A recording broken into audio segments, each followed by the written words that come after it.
2026 election நெருங்கிட்டு இருக்கு. தமிழ்நாட்டுல எந்த கட்சி யாரோட கூட்டணி வைப்பாங்க அப்படின்ற நிறைய செய்திகள் போயிட்டு இருக்கு. நிறைய விஷயங்கள்லாம் நடந்துட்டு இருக்கு. அது தொடர்பான நிறைய அப்டேட்ஸ் நீங்க தெரிஞ்சுக்கணும் அப்படின்னா வே2 நியூஸ் ஆப்பை டவுன்லோட் பண்ணிக்கோங்க. ஆப்புக்கான லிங்கை கீழே டிஸ்கிரிப்ஷன்ல கொடுத்துருக்கோம். தமிழ் தடம் நேயர்களுக்கு வணக்கம். நம்மோடு உரையாட அரசியல் திறனாய்வாளர் திரு ரவீந்திரன் துரைசாமி அவர்கள் நம்மோடு இணைந்திருக்காங்க. வாங்க பேசலாம். வணக்கம் சார். வணக்கம் தம்பி. நயினார் அவர்கள் எடப்பாடி அவர்களை மீட் பண்ணியிருக்காரு.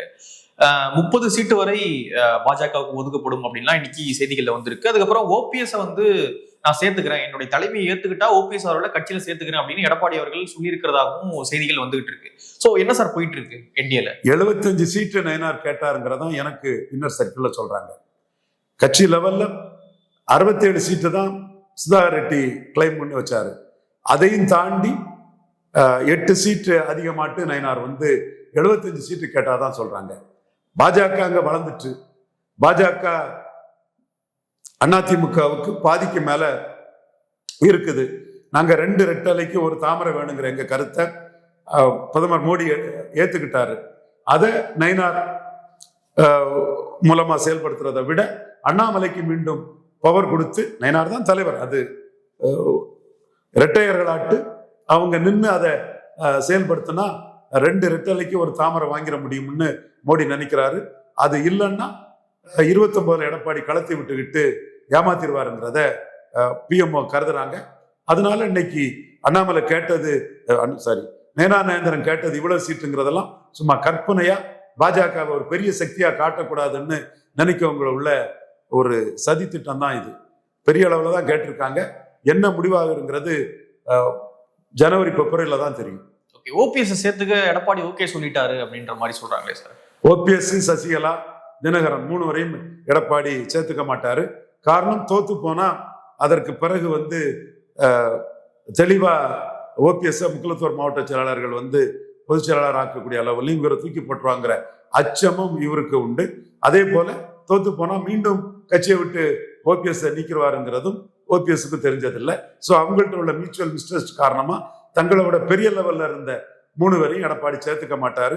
டைம்ஸ் ஆஃப் இந்தியாவில் சேர்த்துக்க மாட்டாங்கிற தகவலை சொல்லியிருக்கிறாங்க. தினமலர்ல கிரெடிபிலிட்டி பற்றியே கவலைப்படாம எழுதக்கூடிய தினமலர்ல நீங்க சொல்லக்கூடிய தகவலை போட்டிருக்காங்க. காங்கிரஸ் தவேக கூட்டணின்னு தினமலர்ல எழுதுவாங்க. நான் சொல்லுவேன், ராகுல் காந்தி பல நிரூபிக்காத விஜய்க்கு ஒரு 6-7 சீட்டு ஸ்டாலின் முதல்வர் வாங்கி கொடுக்கலான்னு முயற்சி பண்றாருன்னு நான் சொல்லுவேன். அவங்க இஷ்டம் போல சீட்டை சொல்லுவாங்க. அதுக்கும் ஆதாரம் கிடையாது, இதுக்கும் ஆதாரம் கிடையாது. ரீலு, கப்சா, ஃப்ராடு, பொய், பித்தலாட்ட செய்தி, பரபரப்பு செய்திகள். இப்போ ஏடிஎம்கே திமுக சொல்ல போனா திருநாக்கரசனை அதுல அடிச்சு தகர்த்துட்டாரு. பல நிரூபிக்கார ஒருத்தர் வாக்க டிரான்ஸ்பர் பண்ண முடியாது. ரங்கராஜ் பாண்டேக்கு நெத்தில கொட்டு அடிச்சு கொடுத்துட்டாரு திருநாக்கரசனை. சிவாஜி டிரான்ஸ்பர் பண்ணல, 67 காமராஜ் டிரான்ஸ்பர் பண்ணல, 89 ஜானகிக்கு டிரான்ஸ்பர் பண்ணல, தென் பாக்கியராஜ் டிரான்ஸ்பர் பண்ணல, ராஜேந்தர் டிரான்ஸ்பர் பண்ணல, வடிவேலு டிரான்ஸ்பர் பண்ணல, ராதிகா டிரான்ஸ்பர் பண்ணல. 6 உதாரணத்தை ரங்கராஜ் பாண்டே போன்ற அரசியல் ரீதியா வன்மத்தோடையும் காழ்ப்புணர்ச்சியோடையும் பல நிறுத்த சீமான் மீது வன்மமும் காழ்ப்புணர்ச்சி கொண்டு பேசக்கூடியவங்களுக்கு நெத்தி அடியா திருநாக்கரசனை அடிச்சு தகர்த்துட்டாரு. நான் சுதாகர் ரெட்டி பிஜேபி அப்சர்வர்ட்ட சொன்னேன். அப்ப அவர் சொன்னாரு, அல்லு அர்ஜுன் பெரிய ஸ்டாரு, அவரால் ஜெகனுக்கு ஓட்டை டிரான்ஸ்பர் பண்ண முடியல, நிரூபிச்ச ஓட்டை பவன் கல்யாண் நமக்கும் ஜெகன் நாயுடுக்கும் டிரான்ஸ்பர் பண்ணாருன்னு சுதாகர் ரெட்டி என்ற சொன்னார். சுதாகர் ரெட்டிக்கு தெரிஞ்ச விஷயமும் திருநாக்கரசு தெரிஞ்ச விஷயமும் அரசியல் விமர்சனம் சொல்லக்கூடிய வன்மமும் காழ்ப்புணர்ச்சியும் 8 விழுக்காடு நிரூபிச்ச ஒருத்தனை டீகிரேட் பண்ணுங்கிற வன்மமும் காழ்ப்புணர்ச்சியும் கொண்ட அவங்க நபர்களுக்கு அது புரியல. திருநாக்கரசனை அதுல நெத்தி அடியா அடிச்சு பழந்து விட்டுட்டாரு. காங்கிரஸ்ல இது நார்வேல் RS ராஜன்னு ஒரு விவசாய அணி இருக்கான், என் தம்பி ஒருத்தன், அவனும் தெளிவா இதை சொல்றாரு. காங்கிரஸ் ராகுல் காந்தி கருத்தும் திருநாக்கரசன் கருத்தும் ஒரே பாதையில தான் போகும். இன்னும் தினமலர் திருந்த மாட்டாங்க, பொய் செய்திகளை போடுவாங்க. உங்களுக்கு நானே நேர்மை இருந்ததுன்னா திருநாக்கரசன் கருத்தையும் தினமலருக்கு இடம் கொடுங்க, RS ராஜனுக்கு கருத்தையும் தினமலருக்கு இடம் கொடுங்க. 2 கருத்தும் கூட மக்கள் மத்தியில வரட்டு. நீங்க ரீல விடட்டு, கற்பனையா நீங்க ரீல்களை எப்படி வேணாலும் விடுங்க. பட் வெளிப்படையா ஒரு தலைவர் சொல்லக்கூடிய கருத்துக்கும் தினமலர் மரியாதை கொடுக்கணும்னு கேட்டுக்கிறேன். அதே மாதிரி சாணக்கியா தொலைக்காட்சியிலையும் திருநாக்கரசு பல நிரூபிக்காத ஒரு வாக்கை நிரூபிக்க முடியாதுங்கிறதையும் ரங்கராஜ் பாண்டே முக்கியத்துவம் கொடுத்து தன்னோட நடுநிலைமை நிரூபிக்கணும்னு கேட்டுக்கிறேன்.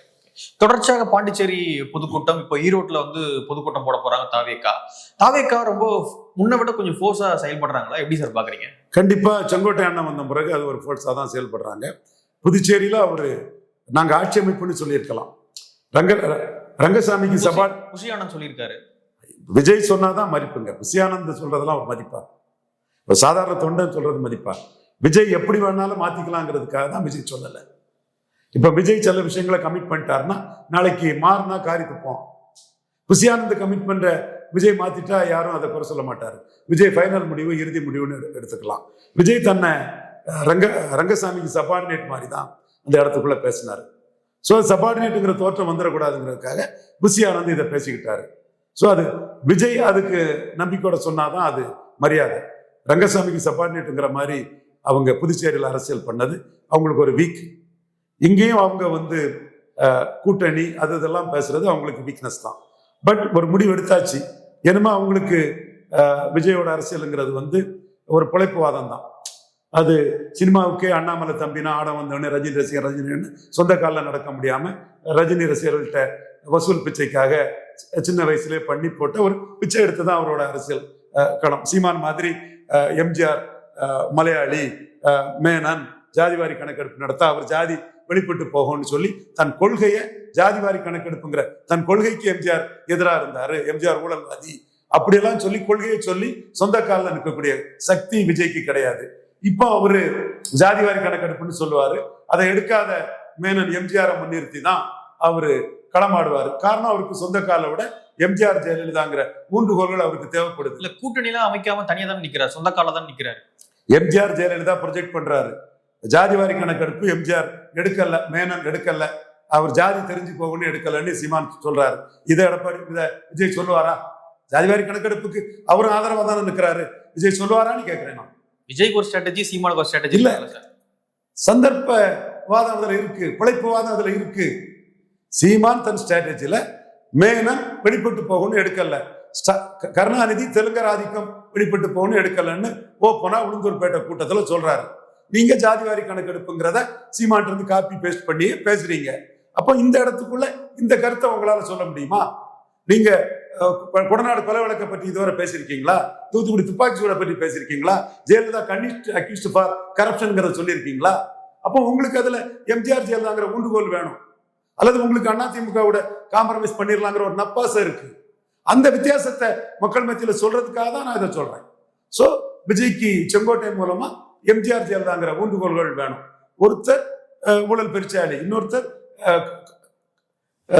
கரப்ஷன் கேஸுக்கு கன்விட் ஆனவங்க, ரெண்டு வரும். சீமானாத்தான் சொல்றாரு. அவங்க இருக்கக்கூடிய கடற்கரை திராவிட சுடுகாடு இயற்கை அளவு கெடுக்குதுன்னு சொல்றாரு. சோ இதெல்லாம் தான் சீமானுக்கு பிளஸ். விஜய் சீமான் கம்பாரிசன் தான். சீமான் எதுக்காக நிற்கிறாரு, யாருக்கு நிற்கிறாரு? விஜய் வந்து தற்குறி கிடையாது, அரசியல் வியாபாரிங்கிறது மக்களுக்கு தெரிய வருது. எம்ஜிஆர் ஜெயலலிதா வச்சு அவர் வியாபாரம் பண்றாரு. பண்ணட்டு, வாழ்த்துக்கிறேன், பாராட்டுகிறேன். அது எடப்பாடியை பலகீனப்படுத்தினா எனக்கு மகிழ்ச்சி தான். என்னோட டார்கெட் எடப்பாடி பலகீனம் சொல்லும் போது அவரும் எல்லாரும் அரசியல் யோக்கியர்கள் 24 காரக்ட்ல யாரையும் சொல்ல முடியாது. இந்த விஷயத்துல அவர் ஊன்றுகோலா எம்ஜிஆரையும் ஜெயலலிதா எடுத்து செங்கோட்டையனை முன்னிறுத்தி நான் தான் எம்ஜிஆர் பக்தனாக்கும் அப்படின்னு எடப்பாடியை பலகீனப்படுத்துறது. அரசியல் ரீதியா வந்து 2006ஆம் ஆண்டு கேப்டன் விஜயகாந்த் வந்து கருப்பு எம்ஜிஆர்னு சொல்லி ஜே பிலிம் சிட்டின்னு வச்சு எம்ஜிஆரை புறக்கணித்த ஜெயலலிதாவுக்கு பாடம் படிச்சு கொடுக்கும் விதமாட்டு ரெட்டலையை பெருசா பலகீனப்படுத்தலைனாலும் விடுதலை சிறுத்தைகள் என்ன தொகுதியில உளுந்தூர்பேட்டை, ஸ்ரீபெரும்புதூர், முகையூர்ல எல்லாம் 20 விழுக்காடு போயிட்டாங்க. தட்டி பாருங்க தெரியும். அதே மாதிரி மதிமுக என்ன தொகுதியில எல்லாம் பெருசா போயிட்டாங்க. அப்போ இவங்க எடப்பாடி கிட்ட கூட்டணி கட்சியா தேமுதிக வந்தா தேமுதிக காலி. 2 தடவை தோத்த மாதிரி 3வது தடவை தேமுதிக தோத்து போகும். அப்போ அந்த இடத்துக்குள்ள அதிமுக எம்ஜிஆர் பக்தர்கள் வந்து ஜெயலலிதா பக்தர்கள் வந்து செங்கோட்டையன் ஜெயலலிதா ரூட்ல அவங்க வந்து விஜய்க்கு வாக்களிப்பாங்க. விஜயகாந்துக்கு மதிமுக விசிக தொகுதியில வாக்களிச்ச மாதிரி. சோ அரசியல் களத்துக்குள்ள தன் வளர்ச்சிக்கு எம்ஜிஆரையும் ஜெயலலிதாவையும் நேர்மறையா அவங்கள பாசிட்டிவா ப்ரொஜெக்ட் பண்ணி விஜய் எடுத்திருக்கிறாரு. சீமான் தமிழ் தேசிய அரசியலுக்காக எம்ஜிஆர் மலையாளி, ஜெயலலிதா கன்னடர்னு அவங்களை அடிச்சு அந்த அரசியல் எடுத்திருக்கிறார். அடுத்த கேள்விக்குள்ள போறதுக்கு முன்னாடி, தமிழ்நாட்டுல எலெக்ஷன் நெருங்கிடுச்சு, எந்த கட்சி யாரோட கூட்டணி வைப்பாங்க அப்படின்ற நிறைய செய்திகள், நிறைய யூகங்கள்லாம் போயிட்டு இருக்கு. இந்த விஷயம் தொடர்பான நிறைய அப்டேட்ஸ் நீங்க தெரிஞ்சுக்கணும் அப்படின்னா வே டு நியூஸ் ஆப்பை டவுன்லோட் பண்ணிக்கோங்க. ஆப்புக்கான லிங்கை கீழே டிஸ்கிரிப்ஷன்ல கொடுத்துருக்கோம். அதிமுகவை பலவீனப்படுத்தக்கூடிய எல்லா வேலைகளையும் விஜய் பாக்குறாரு, கரெக்டுங்களா? அதிமுகவை பலகீனப்படுத்தக்கூடிய வேலையை தான் விஜய் பார்க்கிறாரு. திமுக பலவீனப்படுத்தக்கூடிய வேலைகளை பார்க்கல முடியாது. திமுக எதிர்ப்பு வந்தாலே பாஜக அப்ப யாரோட பி டீம் சார்? இவர் யாருக்கு வேலை செய்யறாரு? பி டீம் ஏ டீம் எல்லாம் இல்ல. அவர் தான் வளர்றதுக்கு முயற்சி பண்றாரு. அவருக்கு உரிமை ஜனநாயக நாட்டுல.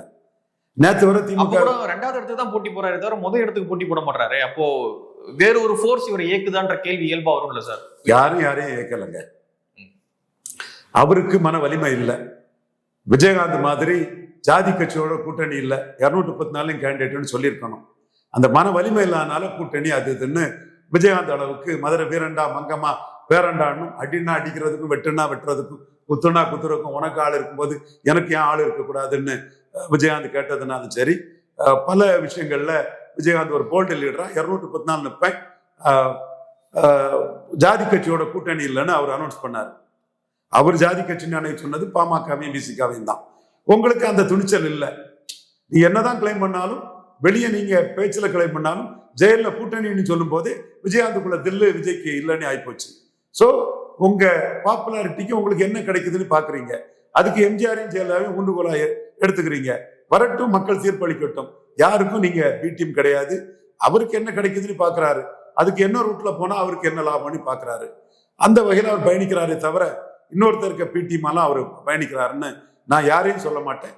ஏன்னா அப்படி சொல்றது சரியான பாதையும் இருக்காது.